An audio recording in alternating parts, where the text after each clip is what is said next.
the substitute, Vasquez beaten away by Buffon. And then Ronaldo! Oh! What a goal by Cristiano Ronaldo! Given away by Maatsen, Bellingham, here's Vinicius Junior, great chance, 2-0! Real Madrid, and number 15 is surely theirs now, and Vinicius Junior. Real Madrid are one of the most successful teams in Europe, having just won their 15th UEFA Champions League title. Today, we are going to explore a lesser talked about subject about the club, which is their youth setup, La Fabrica. While the famed youth academy has produced legends for the club like Iker Casillas and Raúl, there have been countless other youngsters who had to leave the club to fulfill their dreams. These are the forgotten players of La Fabrica, the ones who brushed shoulders with greatness but ended up carving out fantastic careers elsewhere. Let's start with the most recent big name, Achraf Hakimi, who is lighting it up at Paris Saint-Germain right now. Born in Madrid to Moroccan parents, Hakimi's footballing journey began in the fertile training grounds of Real Madrid's youth academy. By 2016, he established himself as a promising young player and even found himself promoted to the first team. However, with the legendary Dani Parejo firmly holding down the right-back position, Hakimi's playing time remained limited. Hence, in search of greener pastures, he went on a 2-year loan to Borussia Dortmund. And that loan spell? A total game changer. At Dortmund, Hakimi truly blossomed and unlocked his offensive potential.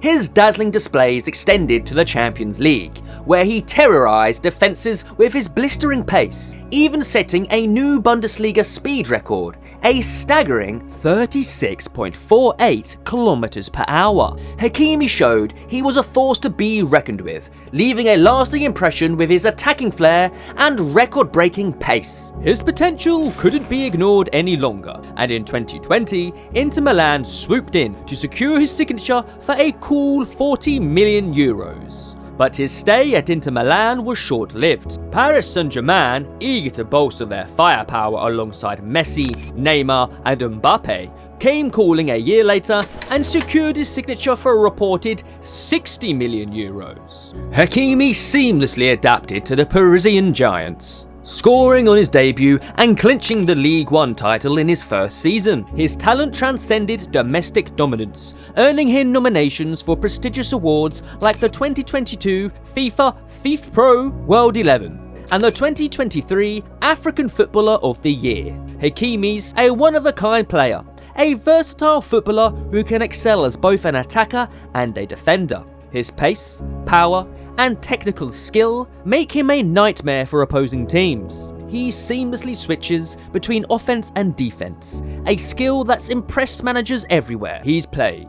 A return to Real Madrid? Only time will tell. But one thing is certain, Hakimi has all the makings to be the apparent heir to Dani Parejo's throne. If they do come calling again, Los Blancos will likely have to break the bank, for Hakimi has been a revelation ever since his departure. While a return to Real Madrid might be on the cards for Hakimi, Juan Mata, another Real Madrid youth product, shows there's more than one way to become a star. Mata rose through the ranks like a starlet, even captaining their U19 team to a league title. But breaking into the galactically talented senior squad proved to be a different game altogether. Established midfielders like Zidane and Guti cast long shadows, limiting Mata's playing time. There was no resentment towards the manager, just the harsh reality of a star-studded midfield. In search of a stage to showcase his talents, Mata made a bold move in 2007. Valencia became his new home, and it was there that he blossomed into a key player. His vision, passing, and creativity unlocked defences with surgical precision, earning him the nickname El Mago, the Magician, and his performances there eventually earned him a dream transfer to Chelsea in 2011. At Chelsea, Mata became an integral part of their historic 2012 Champions League triumph, a golden moment forever etched in the club's memory. However, the arrival of a new manager shuffled the deck, and Mata found his playing time dwindling under Mourinho. Enter Manchester United in 2014 with a familiar face at the helm.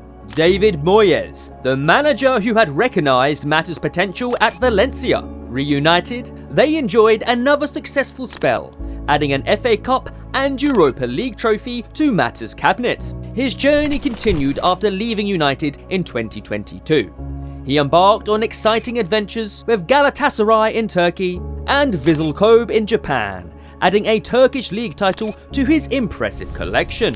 Dani Parejo's story mirrored Mata's in some ways. A teenage wonder at Real Madrid's academy, he impressed everyone with his skills and even trained with the first team. Real Madrid legend Alfredo Di Stefano even described Parejo as the best talent in La Fabrica, a terrific player and a phenomenon. But just like Mata, he found his path blocked by a midfield anchored by legends like Alonso and Diarra, which limited his playing time.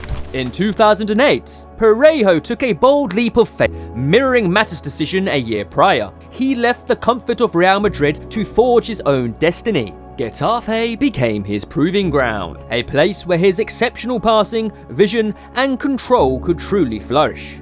He transformed into a midfield maestro, leading Getafe to new heights and announcing himself as a talent impossible to ignore.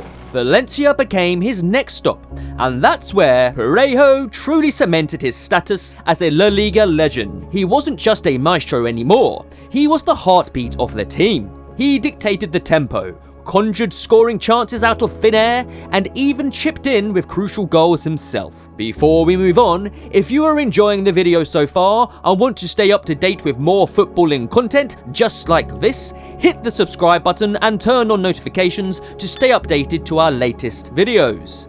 Let's jump right back to it. While Mata and Parejo found their perfect fit beyond Real Madrid, for Álvaro Morata, another youth product, the journey was a test of resilience. Sure, he'd burst onto the scene with moments of pure magic, but with superstars everywhere you looked, getting regular minutes was like finding a golden ticket.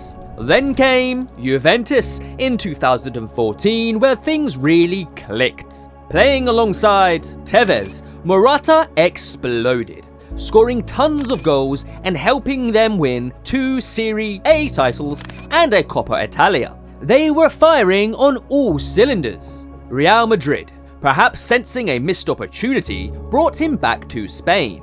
But guess what? Back to the bench he went. Still, he could always be counted on when they needed him. Remember that crucial hat-trick in 2017 that kept their title race alive? That was Morata, even playing second fiddle to Benzema. He bagged 15 important goals to help Real Madrid win their first La Liga title in 5 years. His Chelsea stint wasn't the fairy tale he envisioned. Lone spells offered flashes of brilliance, but he just couldn't quite put it all together consistently.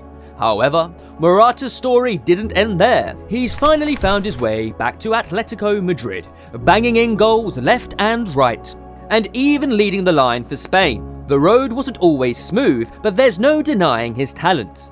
He's carved out a name for himself in the toughest league, proving that perseverance can be just as valuable as raw skill. Speaking of Atletico Madrid, their midfield has been orchestrated by Saúl Ñiguez for the last decade. But before he donned the iconic red and white stripes, Saúl's youth development began not with Atletico, but across town, at the very same academy as their bitter rivals, Real Madrid.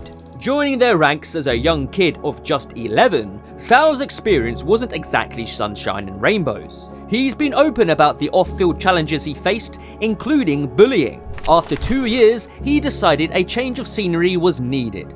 Thankfully, his future club, Atletico Madrid, recognised his talents and took a chance on him. And that's where Saúl truly flourished. Unlike others, who get stuck waiting in the wings, Saúl impressed immediately. He didn't shy away from the hard work demanded by manager Diego Simeone, and his relentless hustle, technical ability, and tactical intelligence made him a perfect fit for Simeone's demanding system. He blossomed into a key player, instrumental in Atletico's victories. Despite his loyalty to Atletico, transfer rumours swirled. Seeking a new challenge and facing reduced playing time, Saúl embarked on a loan spell at Chelsea in the 2021-22 season. However, his time in England wasn't quite the game changer he'd hoped for.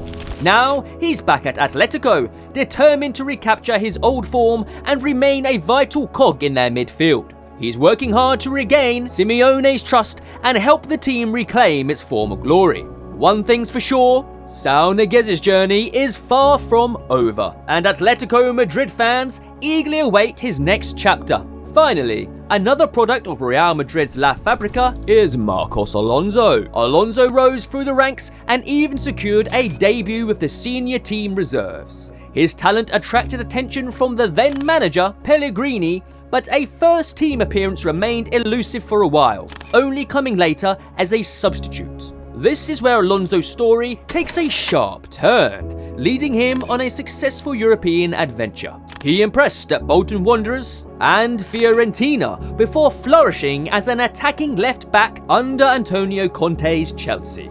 There, he collected a Premier League title, the FA Cup, the Europa League, and the Champions League.